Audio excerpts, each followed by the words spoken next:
Free fire game খেলতে শুরু করি 2020 সালে। এলাকার ভাই ব্রাদার গুলোকে দেখতাম রাতে এক জায়গায় বসে বসে শুধু চিল্লাচিল্লি করতো। একদিক দিয়ে ভালো লাগতো, অন্যদিক দিয়ে মনে হতো এরা এমন চিল্লাচিল্লি কেন করে, চারজন করে। তারপর তাদের কথা মতো তাদের মতোই শুরু করি ফ্রি ফায়ার গেম। প্রথম দিন গেম খেলে রাত জেগেছি 11টা, যেটা ছিল রাত জেগার প্রথম কারণ এবং প্রথম ভালোবাসা। এলাকার বন্ধুরা মিলে রাত হলেই আড্ডার আসর দিয়ে বসতাম আর শুরু করতাম গেম খেলা। সবাই তখন গেম খেলা নতুন শুরু করি। এত পরিমাণ আনন্দ ছিল গেমটিতে যা বলে বোঝানো সম্ভব না। তখন ভালো কোনো ফোন ছিল না, ল্যাগ করতো, তবুও খেলতাম। আব্বু আম্মুর কি পরিমাণ বকাঝকা খেয়েছি সেটা বলা বাহুল্য। অনেকদিন তো স্কুলও যাইতাম না, বন্ধুরা বসে গেম খেলতাম। কিছু টাকা জুগিয়ে কয়েক মাস পর একটা লেভেল আপ পাস ছিল না, 200 টাকায় বোধ হয় 800 ডায়মন্ড পাওয়া যেত। তো সেখান থেকে 800 ডায়মন্ড থেকে একটা অলগ ক্যারেক্টার নিই।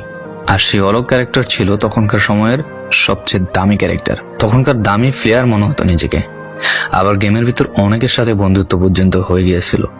গেমের ভিতরে বন্ধুত্ব হলেও বাস্তব ছিল বন্ধুত্বগুলো। তখন ফ্রি ফায়ারে ডু পার্টনার সিস্টেমটা ছিল না, তাই কোনো মেয়ে গেমেও ছিল না। তারপর যখনই মেয়েরা গেমটা শুরু করে তখনই আস্তে আস্তে গেমের আনন্দ নষ্ট হয়ে যায়। অনেক বেশি র্যাম প্রয়োজন হতো, তো তাই গেমটা খেলতে ভালো একটা ফোনের প্রয়োজন হইতো।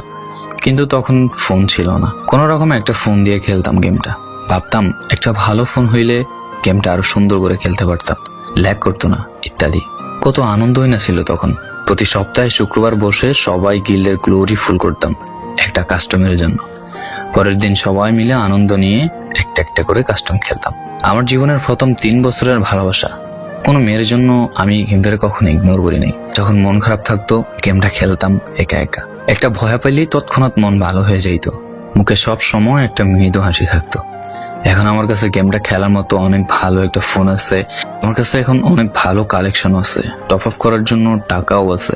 কিন্তু গেমের ভিতরে থাকা সেসব বন্ধুরা আর নেই, সবাই ব্যস্ত হয়ে গেছে। সবার আইডি গুলো অফলাইন হয়ে গেছে। কেউ 1 মাস 2 মাস পর ঢুকে গেমের ভিতর সবকিছু ব্যাক করে দিয়েছে। এখন যার বেশি টাকা সেই বেশি প্রো, এখন কারো স্কিল দেখা হয় না। ফ্রি ফায়ারের সব ফালতু ইউটিউবারদের দিয়ে ভরে গিয়েছে সব। ওল্ড ইউটিউবার গুলো ফ্রি ফায়ার খেলা ছেড়ে দিয়েছে। আমি এখনো সেই 2017 সালে ফ্রি ফায়ার ব্যাক আসবে বলে অপেক্ষায় আছি।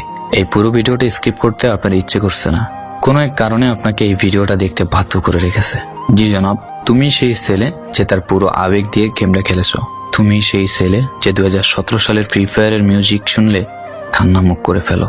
তুমি সেই ছেলে যার এত পরিমাণ আবেগ যা এখন তুমি ফ্রি ফায়ার গেমের পুরনো কোনো ভিডিও দেখলে মন ভরে দেখো। তোমার আবেগটা কোনো মেয়ে নয়, নিয়েছে তোমার free fire. I miss you old Free Fire. I miss you old Free Fire friend. I miss you Free Fire. I miss you.